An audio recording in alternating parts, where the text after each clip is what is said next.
If you look back through my channel, you'll see that one of my first reviews was Prometheus and Alien Covenant.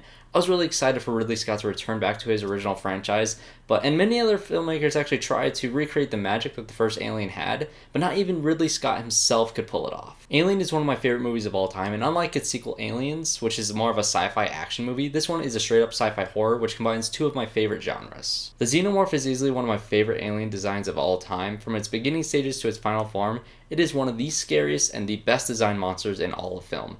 Just because the Xenomorph is in your movie, however, that doesn't mean it's going to be any good. What makes this movie so good is the dynamic between the crew members of the Nostromo. After waking from their long sleep, you see that they're just a crew on a cargo ship heading home. They are stopped by a distress signal coming from a strange planet, and they are reluctant to go over, but when they do, they find the strange alien that they bring back to the ship, which causes the first moral dilemma within the crew. Dallas, as the first in command, is trying to bring it in, endangering the entirety of the crew. Ripley, however, played excellently by Sigourney Weaver, follows protocol by refusing.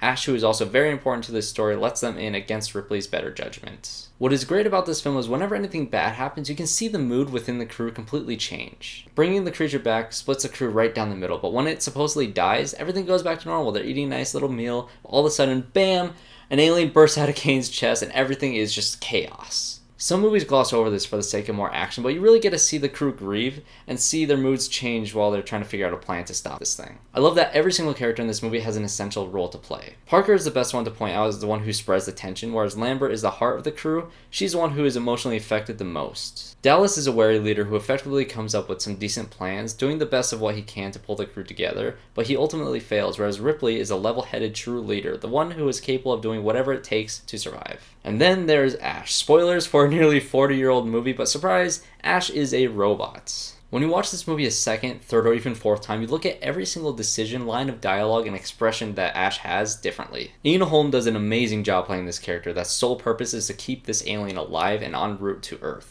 That scene where you discover this is so good, how strong and quick he is to turn on the crew. It is a terrifying cautionary tale of how AI will one day take over the Earth and destroy everything, maybe even more so than the aliens will. On a technical level, this movie is an achievement. The production design of this movie, I cannot overstate this enough. It is so good in this movie. When they're on the alien planet in the alien ship, the look of that ship is so drastically different from the Nostromo, whereas the Nostromo is super realistic.